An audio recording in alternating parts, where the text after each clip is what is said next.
Hello everyone, welcome to this video and I hope आप सभी बहुत अच्छे होंगे।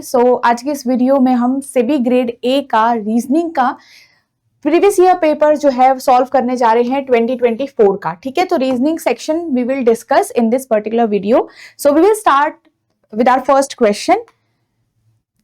A certain number of persons are sitting in a straight line and facing north. It means ये है क्या है, uncertain persons arrangement है। सारे नॉर्थ फेस कर रहे हैं। No two known person sit adjacent to each other. It means if you know the name of D and if you know the name of R here, right, तो R and D can't be adjacent to each other.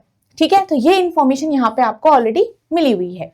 Next, only 4 persons sit between m and x who sit third to right of f। देखो x जो कि आपका third right है f के, तो आपके पास ऐसे आ जाएगा only 4 between m and x, तो 1 2 3 और आपके पास यहाँ पे m आ जाएगा। एक बार आपके पास 1 2 3 4 m दूसरी साइड भी आ सकता है, यहाँ पे m आपके पास यहाँ पे दूसरी साइड भी आ सकता है, और आपके पास x थर्ड टू राइट, तो f था ही। तो ये दो केसेस हमारे आगे बनेंगे। नेक्स्ट आपके पास क्या है, only 5 person sit between x and d, and अगर आप 5 पर्सन रखोगे तो d यहाँ पे आ जाएगा, जो कि पॉसिबल नहीं है because 2 known person can't sit together. अब यहाँ पे d को इधर की साइड ही रखना पड़ेगा, x और d को। 1 2 3 4 5 और d आपके पास यहाँ पे आ गया। ठीक है, इस वाले केस में भी अगर आप 1 2 3 4 5 डी यहां नहीं रख सकते क्योंकि एडजेसेंट हो जाएगा। 1 2 3 4 5 और डी आपको यहां पे रखना पड़ेगा। 4 पर्सन्स डी एंड एस के बीच में है। S who sits 3 places away from R. S और डी के बीच में आपके पास 4 पर्सन है।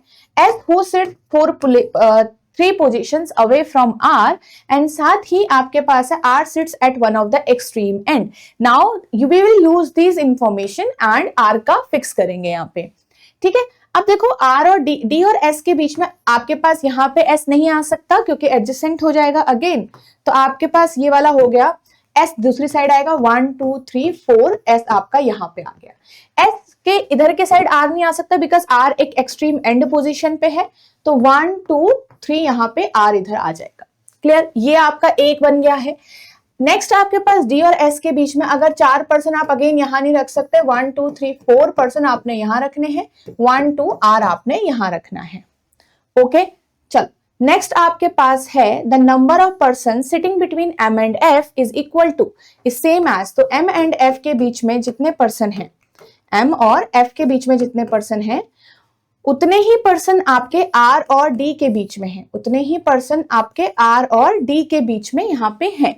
ठीक है, तो आपके पास क्या है, M और F, तो 1 2 3 4 5 6 7 पर्सन है।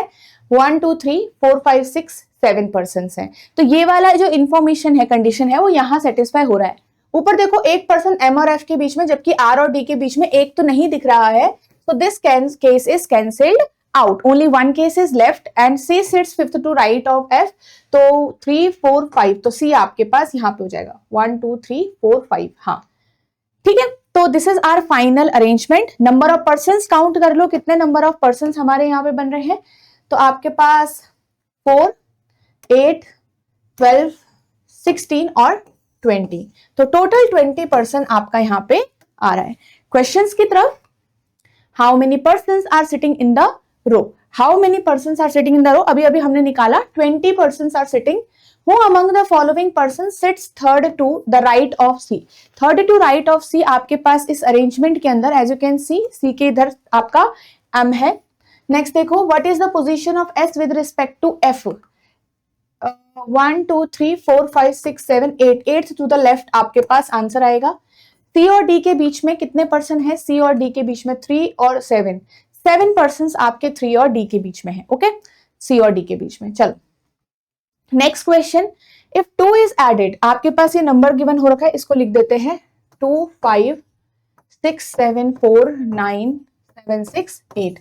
If 2 is added to each prime number and 4 is subtracted from each remaining digit of the number, उसके बाद then the digit are arranged in ascending order from left to right. फिर find out the difference between the digit that are third from right and fifth from left. तो हमें पूरा number जैसा उसने arrangement कहा है वैसा करना पड़ेगा।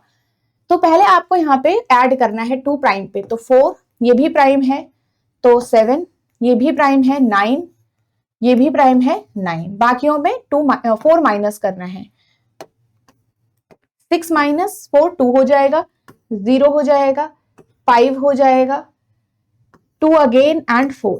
अब इनको अरेंज करना है असेंडिंग ऑर्डर में, तो 2 2 0 आएगा ना, 0 से स्टार्ट होगा, 0 2 2 4। ठीक है, fifth digit from the left कहा है, तो 4 एक और बार आएगा, तो यहां से आपके पास 4 आ जाएगा। यहां पे आपके पास क्या आ जाएगा, 4 4 5 7 9 एंड 9। तो आपके पास थर्ड क्या हो जाएगा, 7। तो 7 माइनस 4 आपके पास 3 will be the difference between 7 and 4। ठीक है, चलो नेक्स्ट क्वेश्चन। ऑल दो अच्छा ठीक है, तो यहां पे हमें क्या फाइंड आउट करना है, इन्फरेंस फाइंड आउट करना है। ठीक है, कौन सा करेक्ट इनमें से इन्फरेंस हमें यहां पे मिलेगा। The statement is given, okay, 3 inference given हो रखे हैं। Although sheep herding is an older and more beloved occupation, shepherds never caught the attention of American filmmakers the way cowboys did. अच्छा, तो कह रहा है कि although sheep herding is an older and more beloved occupation, shepherds never caught the attention of American filmmakers। इसका मतलब शायद America के जो मूवीज हैं उसमें आपको काउ बॉयज का ज्यादा दिखने को मिलेगा, जबकि शीप हर्डिंग आपका फेमस भी है, एक लविंग ऑक्यूपेशन भी माना जाता है, स्टिल वो क्या है, काउ बॉयज को ज्यादातर प्रेफरेंस मिल रही है। तो हम इन्फरेंस क्या क्या निकाल सकते हैं, there have been more American films about cowboys than about shepherds. ये बिल्कुल करेक्ट यहाँ पे से इन्फरेंस आप निकाल सकते हो, यहाँ से यही आपको एक तरीके से आप इसको बता सकते हो। ठीक है, films about shepherd's were popular before films about cowboys, ये वाला तो हमारे पास इन्फरेंस नहीं मिल सकता कि पहले क्या हमारे पास जो मूवीज थी क्या वो शेफर्ड्स वर पॉपुलर थे या नहीं, यहाँ पे इंफॉर्मेशन नहीं मिलेगी correctly. Cowboys are generally younger than, ये तो कंप्लीटली हमें यहाँ से इंफॉर्मेशन नहीं मिल रही है। ठीक है, तो only A follows will be my answer. Next try करते हैं। आपको बताना है select the option that best describes the reason for the situation in the question. इस सिचुएशन का रीजन क्या यहाँ पे फाइंड आउट मतलब हम बता सकते हैं। रीड करो इसको। ओके, तो यहाँ पे रीजन बताना है। ठीक है, और International Olympic Committee is evaluating various factors such as infrastructure, legacy plans and sustainability for the upcoming Olympic Games. It has received application from country A and country D to host the Olympic Games. The authority is currently reviewing and has not announced its decision on which country will be awarded. तो कह रहे हैं कि यहाँ पे अभी जो Olympic committee है, इंटरनेशनल ओलंपिक कमेटी देख रही है कि कौन सी कंट्री में उनको होस्ट करना चाहिए इस बार का गेम, और उन्होंने 2 कंट्री से उनको अभी एप्लीकेशन मिली हुई है। साथ में कुछ फैक्टर्स पे वो यहाँ पे इवेलुएट करेंगे कंट्रीज को, और फिर अपना लास्ट में डिसीजन सुनाएंगे। डिसीजन नहीं लिया गया, मान लो यहाँ पे ये डिसीजन के अंदर यहाँ पे जैसे कंट्री ए वाज चूजन, तो कंट्री ए क्यों चूज किया गया, इस सिचुएशन पे बेस्ड क्या यहाँ पे करेक्ट ऑप्शन होगा। ठीक है, क्या यहाँ पे करेक्ट रीजन होगा। कहा गया कंट्री ए को चूज किया गया क्योंकि उसने एक हायर बिड अमाउंट मतलब दिया था compare to D. Country A had a smaller population than D, making it a more manageable location. Country A's proposal included a comprehensive plan that ensured inclusion of diverse sports facilities, advanced security measures, and extensive community engagement. A has a history of hosting major international events, which made it easier to choose. कह रहा है कि A को choose किया गया क्योंकि उसकी history रही है इंटरनेशनल इवेंट्स को होस्ट करने की। तो यहाँ पे आपको इस सिचुएशन को भी यूज करना है, उसको देखते हुए यहाँ पे बताना है कि ए को सब सारे ऑप्शंस में लिखा गया कि ए चूज किया गया और उसका रीजन दिया गया साथ में। तो ए चूज क्यों किया गया, उसका क्या एक पॉसिबल रीजन हो सकता है। यहाँ पे ऑप्शन नंबर सी आपको सबसे करेक्ट इन्फॉर्मेशन दे रहा है, क्योंकि यहाँ पे कोई भी ऐसी बात नहीं कही गई कि इवेल्युएशन जो हो रहा है इंटरनेशनल ओलंपिक कमेटी द्वारा वो अमाउंट पे हो रहा है कि जो कंट्री ज्यादा अमाउंट प्रोवाइड कराएगी उसमें वहां पे गेम्स होस्ट होंगे। ये तो नहीं हो रहा है, तो ये आपका पॉसिबल रीजन हो ही नहीं सकता। नेक्स्ट, पॉपुलेशन, स्मॉलर पॉपुलेशन के बेस पे भी यहाँ पे डिपेंड नहीं करेगा कि वो किसको होस्टिंग राइट्स देंगे। नेक्स्ट आपका कि हिस्ट्री है कि नहीं है इवेंट का, उस पे भी यहाँ पे अभी वो फैक्टर्स यहाँ पे कुछ और हैं, ठीक है। तो इनका यूज करके आपको वही जो country A has a proposal included a comprehensive plan, ठीक है। तो ये सारी ही चीजें क्या है, ऑप्शन नंबर सी जो है वो करेक्ट और पॉसिबल रीजन बता रहा है कि अगर हम कंट्री ए को चूज करेंगे because of the evaluation of the factors by the international Olympic committee. तो आपके पास सी जो होगा वो एक करेक्ट आंसर यहाँ पे होगा इस पर्टिकुलर क्वेश्चन का, ठीक है। चलो नेक्स्ट क्वेश्चन देखते हैं। यहाँ पे 6 पर्सन है हमारे पास, ए से एफ तक are sitting in a linear row such that all of them are facing towards north but not necessarily in the same order. They also like different vegetables, ठीक है। They also like different vegetables है आपके पास। F sits second from one of the extreme ends। यहाँ पे क्या है, linear रो में है, तो one of the extreme end मतलब F दो साइड बैठता है, या तो F इस साइड होगा यहाँ पे, ठीक है, बाकी सब इधर की साइड होंगे, फिर या तो F इस साइड होगा और बाकी side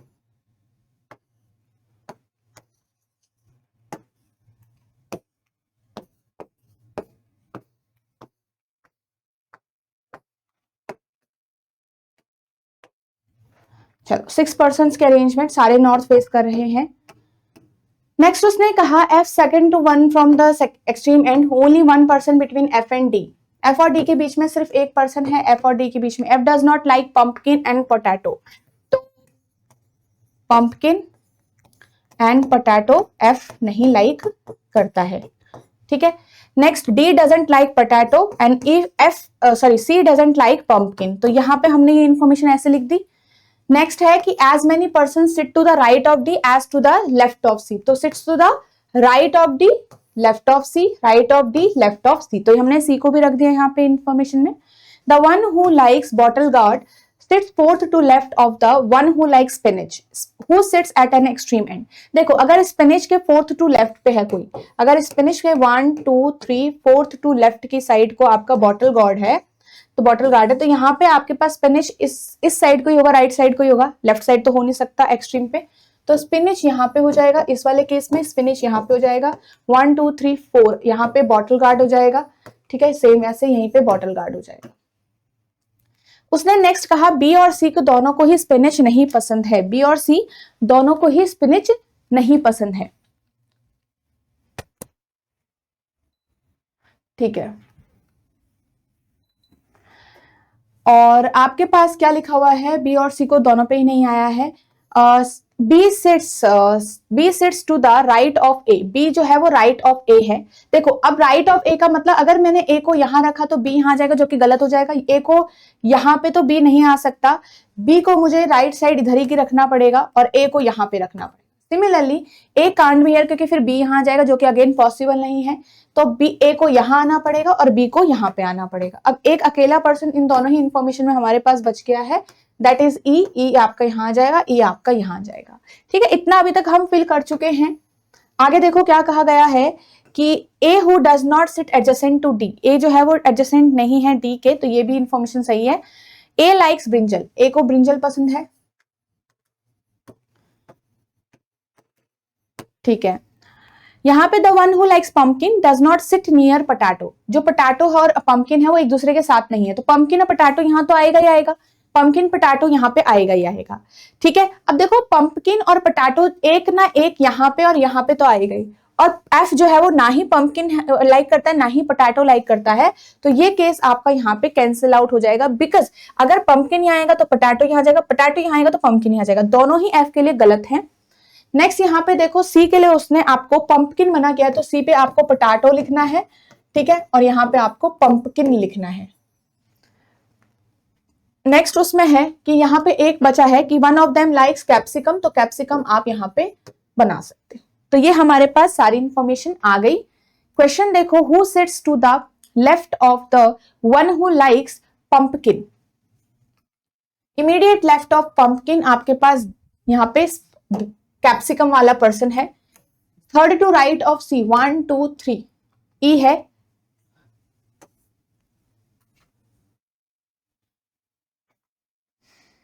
how many person sit between capsicum and brinjal, तो 1 2, और how many person are sitting to the left of potato, 1 2, left of potato 1 2। ठीक है, चलो नेक्स्ट क्वेश्चन, ये आपका एक ब्लड रिलेशन का क्वेश्चन है। इसमें देखो ध्यान से, 11 पर्सन दिए गए हैं, are in the same family of 3 generation, 11 है टोटल और 3 जनरेशन में है। Only 3 couples are there in the family, सिर्फ 3 कपल हैं, और Z is the sister of P। तो यहाँ पे इंफॉर्मेशन अभी दी गई है, Z is the sister of P, both R and S जो है वो ब्रदर हैं। एंड यहाँ पे एक चीज कही गई है, while R is the brother in law of T who does not have any sibling। अगर T का कोई सिबलिंग नहीं है तो इसका मतलब T जिससे मैरिड होगा उसका ब्रदर यहाँ पे R है, ये इंफॉर्मेशन दी गई है। Q is the mother in law of, Q जो है यहाँ पे मदर इन लॉ है किसकी, U की। Who is the mother of X, तो मदर होगी तो फीमेल होगी, और ये इसके सन से मैरिड होगा। नेक्स्ट देखो, V and W are sons of T and U respectively. तो T का जो सन है वो यहाँ पे यहीं पे बना लेते हैं, T का सन है V और U का सन है W। ये इंफॉर्मेशन है, ठीक है। चलो आगे बढ़ते हैं। S is the father of V, S जो है वो V का फादर है। अगर T का सन यहाँ पे V है तो S फादर हो जाएगा, राइट। देखो S is the father of V, तो यहीं पे आपके पास फादर भी बना दोगे ना, ये पेरेंट ऑलरेडी है बट ये फादर तो नहीं दिख रहा क्योंकि S दिख रहा है फादर, तो ये एक मेल हो जाए, फीमेल हो जाएगी यहाँ पे, ठीक है। S is the father of V, P is the father in law of T। अब P जो है वो फादर इन लॉ है T का, तो इसको इन्फॉर्मेशन को यहाँ से इधर करके यहाँ पे आप R और S तो ब्रदर हो ही गए हैं, तो यहाँ पे हटा दो इसको। कह रहा है कि P is the father in law, तो ऑब्वियसली इसका फादर होगा फिर वो, है ना, T का फादर इन लॉ है। तो X is the daughter of R, X जो है वो R की डॉटर है। अब देखो R की डॉटर अगर X है और X ऑलरेडी किसी का चाइल्ड है, अगर X ऑलरेडी किसी की डॉटर, क्योंकि वहां डॉटर बोल दिया तो यहाँ पे फीमेल ही तो होगी, तो X अगर इसका भी चाइल्ड है और इसका भी चाइल्ड है तो R will be married to U, R will be married to U. Next देखो, T हैज 1 डॉटर, T की एक डॉटर भी। अब आपको देखो R दिख चुका है, यहाँ पे बाकी इंफॉर्मेशन दिख चुकी है, तो आप आराम से यहाँ पे पूरा फैमिली ट्री कंबाइन कर सकते हो। अब ये पूरा कंबाइन कर दो,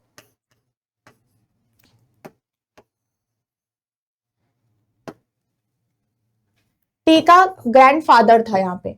अब देखो ये इनका पेरेंट ऑलरेडी Q है, इसका पेरेंट मैंने P भी बनाया, तो आपको Q और P को मैरिड करना पड़ेगा क्योंकि S का पेरेंट यहाँ पे P आ रहा था, तो P फादर था, Q और P मैरिड हो जाएंगे।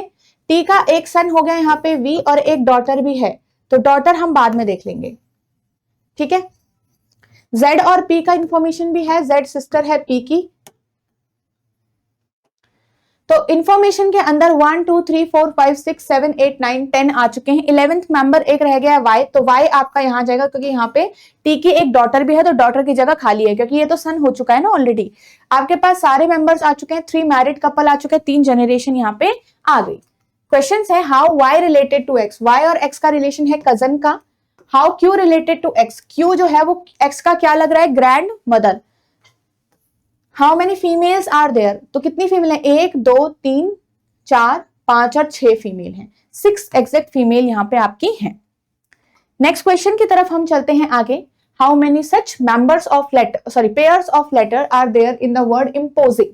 तो ये वर्ड गिवन है आपको इतने पेयर ऑफ लेटर निकालने हैं जिनके बीच में उतने ही लेटर हैं जैसे इंग्लिश अल्फाबेटिकल में होते हैं, ठीक है।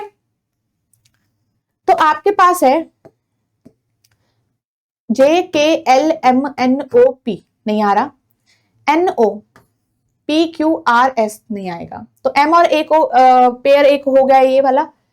P से स्टार्ट करो, QRST ये भी नहीं आएगा, PQR ये भी नहीं आएगा, S के बाद नहीं आएगा, IJK नहीं आएगा, ठीक है। पीछे की साइड अब चलते हैं, HIJKLM 2 पेयर तो यही हो गए, ठीक है। OPQRS नहीं आ रहा, JKLM ये भी आ गया। तो 1 2 3 4 तो ऑलरेडी बन चुके हैं गाइस, 4 तो ऑलरेडी बन चुके हैं, एक बन जाएगा तो हम ऑप्शन नंबर E चूज कर लेंगे। तो I से हो गया M तक, OP ये भी, तो 5 हमारे पास एटलीस्ट 5 तो आ चुका है। बाकी अब आपको चेक करने की जरूरत नहीं है, हो सकता है सिर्फ 5 ही हो, बट हमें उससे लेना देना नहीं है अभी, क्योंकि हमारे पास मोर देन 4 इंफॉर्मेशन तो आ ही चुकी है, तो option number A already choose हो जाएगा। नेक्स्ट आपके पास क्वेश्चन है, if a 3 letter meaningful word can be formed by using second, fourth and 10th of this word. Second मतलब आर, फोर्थ है ए, 10th मतलब टी। तो एक तो ये रैटी दिख रहा है मुझे, उसने कहा if mark x as your answer if more than 1 word is formed, mark z if no word is formed, और एक और है कि आपके पास उस वर्ड का लास्ट लेटर बताओ अगर सिर्फ एक ही वर्ड बन रहा है तो रैट एक बन गया आपके पास, एक आर्ट बन गया, ये दो तो मीनिंगफुल मेरे ऑलरेडी बन रहे हैं, तो मोर देन 1 मीनिंगफुल वर्ड बन चुका है, तो आपके पास आंसर होगा x। सिंपल, ठीक है, ज्यादा सोचने की जरूरत नहीं है इसमें। नेक्स्ट क्वेश्चन है आपके पास यहाँ पे, and the last question of this video and this section of reasoning. आपके पास कहा गया है कि 8 पर्सन्स हैं and are placed on the square table such that 4 persons are placed in the corners, और वो सारे कहां देख रहे हैं, इनसाइड।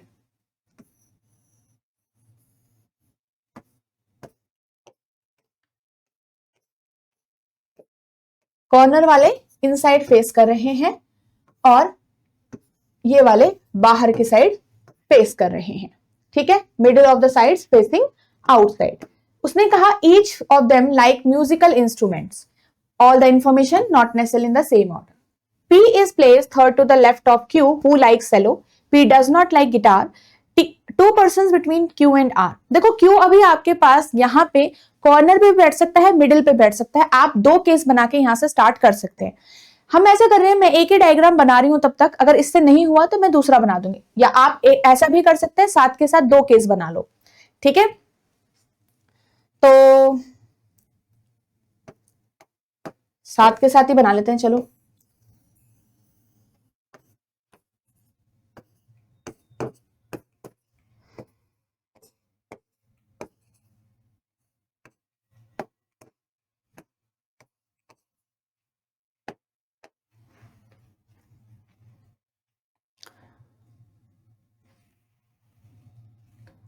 क्यू अगर मैंने यहाँ पे प्लेस किया और क्यू अगर मैंने यहाँ पे प्लेस, एक बार कॉर्नर एक बार मिडिल, थर्ड टू लेफ्ट आपके पास 1 2 3 पी यहाँ पे आ जाएगा, 1 2 3 पी आपके क्यू और आर के बीच में 2 पर्सन है तो आर इधर आ जाएगा, 1 2 आर, क्योंकि दूसरी साइड से आना पड़ेगा क्योंकि 2 छोड़कर तो पी है एक साइड। क्यू जो है वो सेलो पसंद करता है, क्यू जो है वो सेलो पसंद करता है, पी जो है वो गिटार नहीं करता, ये याद रखना। Q is placed opposite to piano, जिसको पियानो पसंद है क्यू उसके ऑपोजिट है।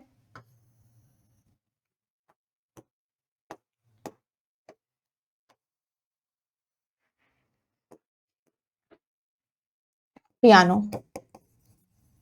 नेक्स्ट देखो, एस जो है वो फ्लूट पसंद करता है, डब्ल्यू जो है वो वायलिन पसंद करता है, और ऑपोजिट बैठा है, तो एस फ्लूट पसंद करता है और ऑपोजिट बैठा है डब्ल्यू के जो वायलिन पसंद करता है, वायलिन। और neither R nor Q is adjacent to S, ठीक है, neither R nor Q is adjacent. देखो अब दोनों ऑपोजिट होंगे तो एस और डब्ल्यू ऐसे नहीं आ सकते, एस और डब्ल्यू ऐसे नहीं आ सकते, सिर्फ ये वाली डायरेक्शन बची। उसने कहा ना ही जो आर है ना ही क्यू है वो एस के नेबर में है, तो एस यहां नहीं आ सकता, तो यहाँ डब्ल्यू आ जाएगा और यहाँ एस आ जाएगा। डब्ल्यू वायलिन पसंद करता है और एस फ्लूट पसंद करता है। सिमिलरली यहाँ पे आपके पास ऐसे में ऑपोजिट नहीं आ सकता, ऐसे में नहीं आ सकता, ऐसे में, सिर्फ ये वाला बचा है। आर जो है वो एस का नेबर नहीं है तो डब्ल्यू का नेबर हो सकता है, एस यहां आ जाएगा फ्लूट और यहाँ पे आपका वायलिन आ जाएगा। नेक्स्ट देखिए, you placed immediate left of the person who likes banjo. You जो है is placed immediate left of the person who like banjo. You यहाँ पे आएगा, इमीडिएट लेफ्ट उसके नहीं है तो यू यहाँ पे आएगा, इमीडिएट लेफ्ट ऑफ बेंजो आ सकता है। यू यहाँ पे आएगा तो नहीं, यहाँ पे यू को रख सकते हो immediate left of banjo. U यहाँ पे आएगा तो immediate left of banjo, U यहाँ पे immediate left of banjo, U नहीं तो यू यहाँ पे आ जाएगा इमीडिएट लेफ्ट ऑफ बेंजो। दोनों केस में यू आ गया। नेक्स्ट उसने बोला जो ड्रम पसंद करता है second to right of T है V who does not sit in the middle of the sides, V जो है वो मिडिल में नहीं बैठता है, वी जो है वो यहाँ पे सिर्फ मिडल की ही साइड खाली है वी के लिए, तो ये कैंसिल आउट हो जाएगा यहीं पर। वी इन दोनों में कहीं पे भी बैठ सकता है। उसने कहा side second to left of the one who likes guitar, अगर मैंने वी को यहाँ पे रखा तो second to left of guitar आ जाएगा, second to left of guitar नहीं आ सकता क्योंकि पी गिटार पसंद नहीं करता था, तो वी यहाँ आएगा। Second to left of guitar, तो गिटार वाला पर्सन यहाँ पे आ जाएगा। क्लियर है। नेक्स्ट आपके पास है टी बचा है, तो टी सिर्फ यहाँ पे आएगा। टी के लिए कुछ इंफॉर्मेशन थी, ड्रम जो है वो सेकंड टू राइट है, 1 2 ड्रम आपके पास यहाँ पे आ जाएगा। ठीक है, सारे आपके पास इंस्ट्रूमेंट आ चुके हैं, पर्सन सारे आ चुके हैं, एक इंस्ट्रूमेंट बचा है दैट इज सितार, तो सितार आपके पास यहाँ पे आ जाएगा। बस कंप्लीट हो गया डायग्राम, सारे म्यूजिकल इंस्ट्रूमेंट भी आ गए। क्वेश्चन देखते हैं, who sits third to left of W, third left of W 1 2 3 T आ जाएगा आपके पास, तो टी यहाँ पे आएगा। Who sits fifth to the right of U, who sits fifth to right of U 1 2 3 4 5 V that is sitar जिसको पसंद है। Which of the following true है, आर इमीडिएट लेफ्ट है टी के, नहीं। एस सेकेंड टू लेफ्ट है सेलो के, 1 2 yes. V W को फेस करता है, बिल्कुल भी नहीं, तो सिर्फ और सिर्फ सेकेंड ही इसमें ट्रू रहेगा। इनमें से ऐसा फाइंड आउट करो जो ग्रुप से बिलोंग नहीं करता है। ठीक है, तो R T P V and you, R T P V and you, सिर्फ यू जो है वो आपके मिड में बैठा है, इसलिए यही सबसे अलग होगा। बाकी सारे क्या है, कॉर्नर पे बैठे हैं, ये सारे क्या है, कॉर्नर पे बैठे हैं ऑफ द टेबल। ठीक है, तो ऑप्शन नंबर ई। चलो, so that's all for today's video and I hope आप सभी को ये सारे जो सोल्यूशन है आप इनको ढंग से सॉल्व करोगे। रिमेंबर दैट फर्स्ट आप पहले खुद से सॉल्व करो, ट्राई करो क्वेश्चन को, एंड देन आप एक्सप्लेनेशन पार्ट को देखिएगा। Okay, thank you so much guys and all the best for your exam.